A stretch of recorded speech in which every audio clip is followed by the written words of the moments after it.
Artinya apa, sayang? Kalau dalam bahasa Karonya, Mem, Iya, sama bibinya, Mem, sama bibi, sama tantenya. sama dengan tante. Gitu ya. Iya, Mem. Iya. Good. Luar biasa, Asbina. Udah siap, Nak? Siap, Siap Mem. ya. Joy, asistenmu. Joy harus siap. Baik. Kali ini sama juga dengan teman yang lainnya akan mempresentasikan tentang bahasa laporan hasil penelitian dan bahasa pada laporan hasil kegiatan. Nah, sekali lagi saya mengingatkan bahwa penekanannya lebih kepada bahasanya ya, bukan kepada struktur dari laporan hasil penelitian, tetapi bagaimana formulasi bahasa yang digunakan pada setiap struktur pada laporan hasil penelitian dan struktur pada setiap struktur pada laporan hasil kegiatan. Ingat sekali lagi bahasa, formulasi bahasa yang digunakan. Silakan Asbina. Terima kasih buat kesempatan yang diberikan kepada saya. Pada kesempatan kali ini saya akan mempresentasikan mengenai modul 6, yaitu bahasa laporan hasil penelitian dan hasil kegiatan. Salam Merdeka Literasi. Lanjut, Joy. Yang pertama adalah pengantar. Melaporkan hasil penelitian atau hasil kegiatan termasuk pengolahan dan analisis data dalam bentuk tulisan yang berterima tidaklah mudah. Sering sekali peneliti atau pelaksana kegiatan mengabaikan pentingnya penulisan laporan, baik dari segi kebebasan maupun dari segi ketepatan.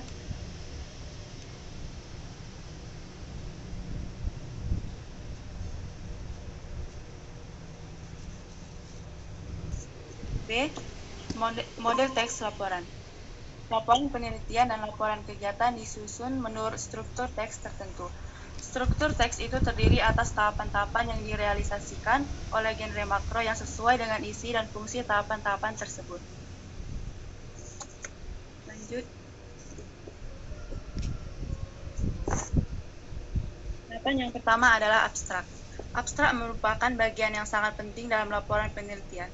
Kenyataan itu tampak jelas pada definisi yang dikemukakan oleh The American National Standard Institute dalam Prac 2007, bahwa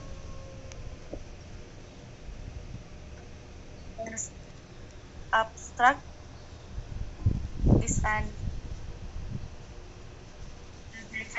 accurate representation of content of its author for publication with it.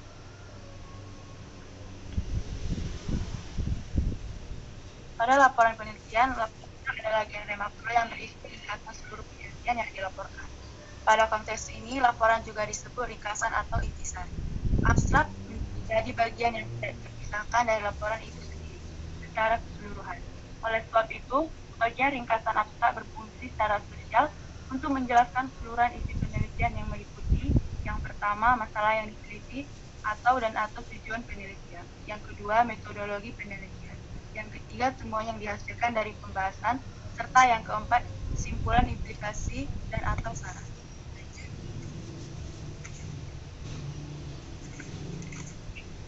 Yang kedua, pendahuluan. Dalam penelitian, pendahuluan merupakan tahapan yang berfungsi menyatakan latar belakang penelitian yang dilaksanakan, permasalahan yang diteliti, tujuan penelitian, manfaat penelitian, pentingnya masalah itu diteliti, dan pendekatan atau metode atau teknik yang digunakan untuk mencapai tujuan tersebut. Permasalahan biasanya dirumuskan ke dalam kalimat-kalimat tanya, meskipun bukan keharusan. Tujuan penelitian adalah arah yang dituju oleh penelitian, dan manfaat penelitian adalah kegunaan yang diperoleh baik secara teoritis maupun praktis. Pendahuluan juga sepadan dengan tahapan penutup, karena permasalahan yang diteliti dan tujuan yang dicapai dijawab pada tahapan penutup yang meliputi kesimpulan dan saran. Apabila tahapan pendahuluan dalam proposal mengandung hipotesis atau jawaban sementara, termasuk permasalahan, jawaban pada tahapan penutup adalah jawaban benar. Lanjut. Yang ketiga, landasan teori dan pustaka. Tahapan landasan teori dan tinjauan pustaka berisi dua hal. Yang pertama adalah landasan teori yang berfungsi untuk menyampaikan ulasan teori yang digunakan untuk memecahkan masalah yang diteliti, dan yang kedua adalah tinjauan pustaka yang berfungsi untuk menyatakan perbandingan antara penelitian yang dilaporkan itu dan penelitian-penelitian sebelumnya. Pada poin ini dinyatakan bahwa kekurangan-kekurangan pada penelitian yang terdahulu atau gap dapat ditutup dengan temuan-temuan penelitian yang dilaporkan. Pada dasarnya, landasan teori dan tinjauan pustaka dalam laporan penelitian dan dalam proposal itu sama, terutama untuk subtahapan tinjauan pustaka. Lanjut.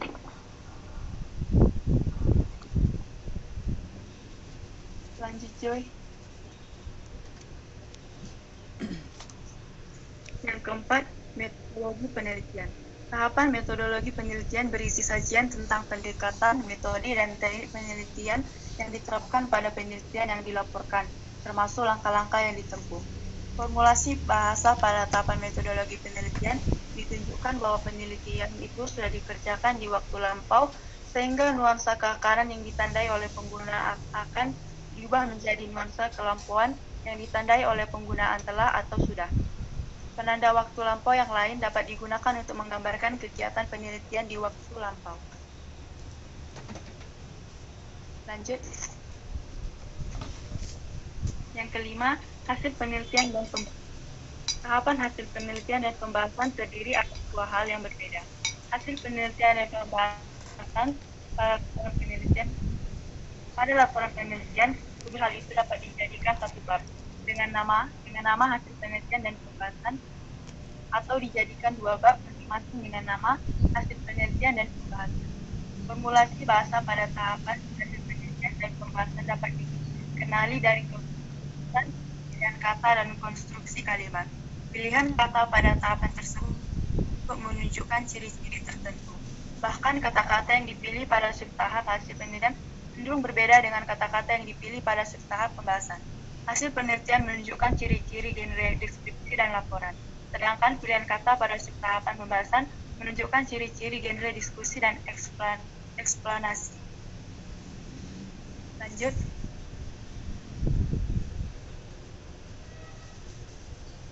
Pilihan kata pada subtahap hasil penelitian.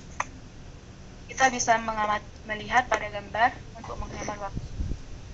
Lanjut. Tabel 9 merupakan keenam, penutup.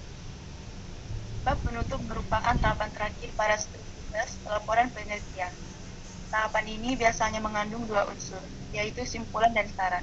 Selain kedua unsur itu, implikasi penelitian juga sering dimasukkan ke dalam tahapan tersebut. Untuk menyampaikan simpulan dan saran, termasuk implikasi hasil penelitian. Genre makro yang digunakan adalah deskripsi dan atau meliputi eksposisi. Deskripsi digunakan untuk memaparkan simpulan yang tidak lain adalah jawaban langsung terhadap pertanyaan penelitian yang telah disampaikan pada tahapan pendahuluan. Lanjut, Joy.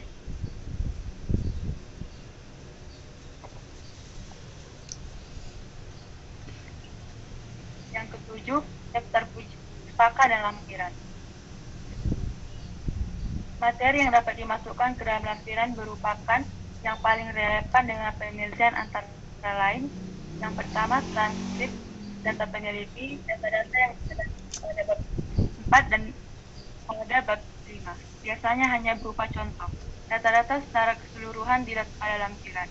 Yang kedua, panduan wawancara kepada informan. Yang ketiga, dokumen yang dijadikan bahasa analisis atau rujukan. Yang keempat, surat-surat pendukung, seperti surat izin untuk melakukan peneliti di lokasi penelitian, surat keputusan menteri, dan sejenisnya. Yang kelima, gambar atau foto.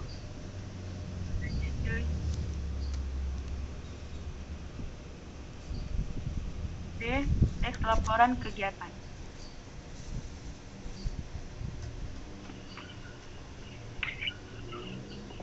Yang struktur teks laporan kegiatan terdiri dari yang pertama, ringkasan. Meskipun ringkasan dan abstrak itu sama, laporan kegiatan lebih cocok disebut ringkasan karena lebih merupakan intisari dari keseluruhan kegiatan yang dilakukan.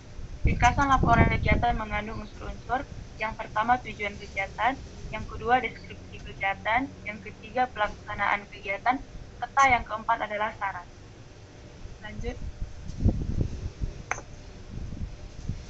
Kedua adalah pendahuluan.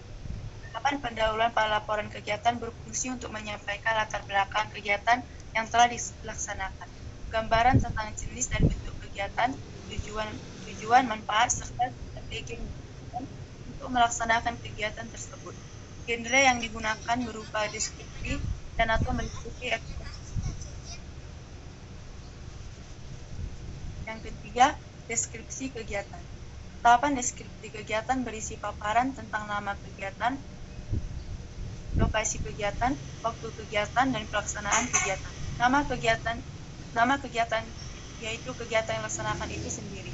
Waktu kegiatan yaitu tentang waktu dilaksanakannya kegiatan itu. Adapun pelaksanaan kegiatan yaitu orang-orang yang terlibat dalam kegiatan itu. Untuk memaparkan semua ini, genre mikro yang digunakan yaitu deskripsi. Lanjut. Yang keempat, pelaksanaan kegiatan. Tahapan pelaksanaan kegiatan berupa berisi rangkaian tata cara pelaksanaan kegiatan. Tahapan ini berfungsi untuk menguraikan kegiatan yang dilakukan, strategi yang digunakan dalam melaksanakan kegiatan, kendala yang dihadapi, dan langkah-langkah yang ditempuh dalam mengatasi kendala tersebut. Untuk mencapai itu semua, genre mikro yang digunakan adalah deskripsi dan atau meliputi rekon dan prosedur. Lanjut. Yang kelima, penutup. Tahapan penutup berisi pernyataan simpulan bahwa kegiatan yang dimaksud telah dilaksanakan dengan baik dan bermanfaat. Simpulan pada laporan kegiatan berkaitan dengan pelajaran yang dapat dipetik dari kegiatan tersebut atau manfaat yang dapat dirasakan oleh pelaksanaan kegiatan, atau dalam hal ini mahasiswa. Genre makro yang digunakan untuk mengungkapkan tahapan penutup yaitu deskripsi yang mengandung eksposisi.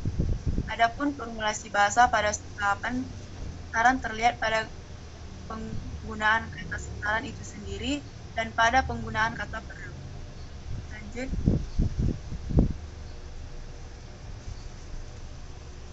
Yang keenam, daftar pustaka dan lampiran. Penyajian daftar pustaka diletakkan di belakang setelah bab-bab ini. Lampiran berupa materi pendukung yang diletakkan di bagian belakang di luar bab-bab inti teks laporan kegiatan.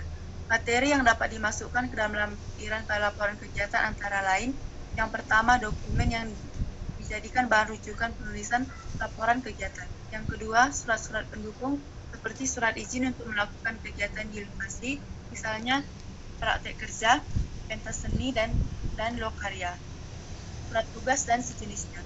Yang ketiga, perizinan penggunaan data. Yang keempat, gambar atau foto. Lanjut. C. Struktur teks dan hubungan genre.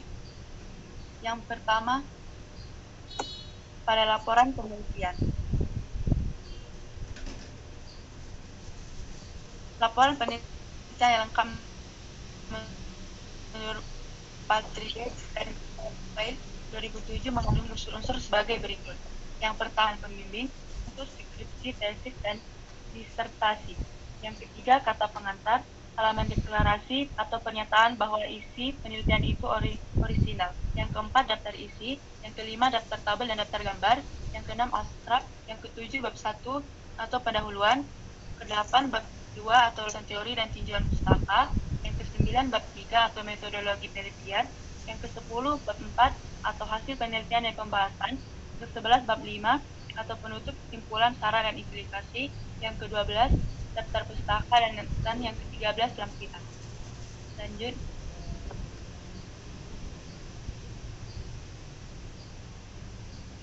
Sistematika laporan penelitian. Pada bagian awal, pada bagian depan berisi halaman judul pengesahan, halaman pernyataan, halaman abstrak, halaman kata pengantar, daftar isi, daftar gambar kalau ada, halaman daftar tabel kalau ada. Pada bagian inti terdiri pendahuluan, latar belakang, permasalahan, tujuan penelitian, manfaat penelitian. Yang kedua, landasan teori dan tinjauan pustaka, terdiri dari landasan teori. Yang ketiga, metodologi penelitian, terdiri dari jenis penelitian, data dan sumber data, dari pengumpulan data, dari analisis data, tahapan penelitian. Yang keempat, hasil penelitian dan pembahasan, terdiri dari hasil penelitian dan pembahasan. Yang kelima, penutup, terdiri dari simpulan, saran, dan implikasi. Pada bagian akhir terdiri dari daftar pustaka dan takdiran. Lanjut Joy.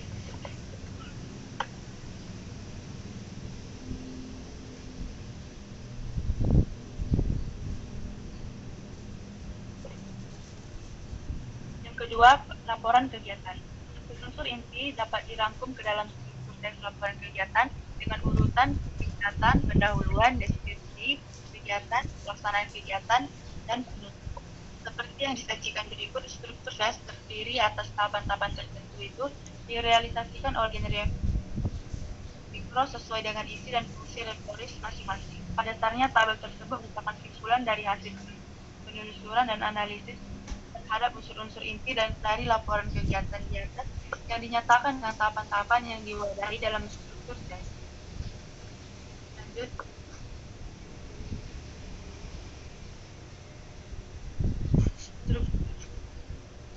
Sistematika laporan kegiatan.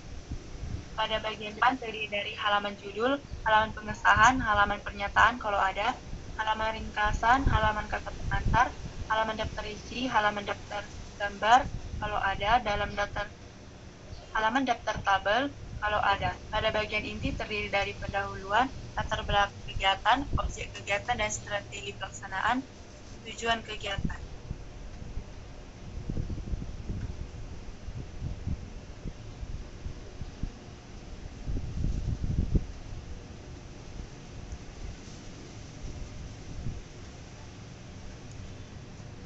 Bagian akhir dari pustaka dan lanjut.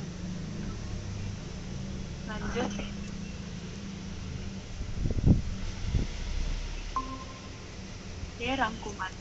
Laporan hasil penelitian kegiatan untuk melaporkan dan memberitahuan kepada pihak tertentu bahwa suatu penelitian atau kegiatan telah dilakukan dan memiliki hasil tertentu. Suatu hasil penelitian terdiri dari abstrak, pendahuluan, landasan teori dan kajian pustaka, metodologi penelitian, hasil penelitian dan pembahasan, dan penutup. Kemudian hasil kegiatan terdiri dari ringkasan, pendahuluan, deskripsi kegiatan, pelaksanaan kegiatan, dan penutup. Lanjut. Sekian dan terima kasih. Terima kasih yang sudah mendengarkan saya.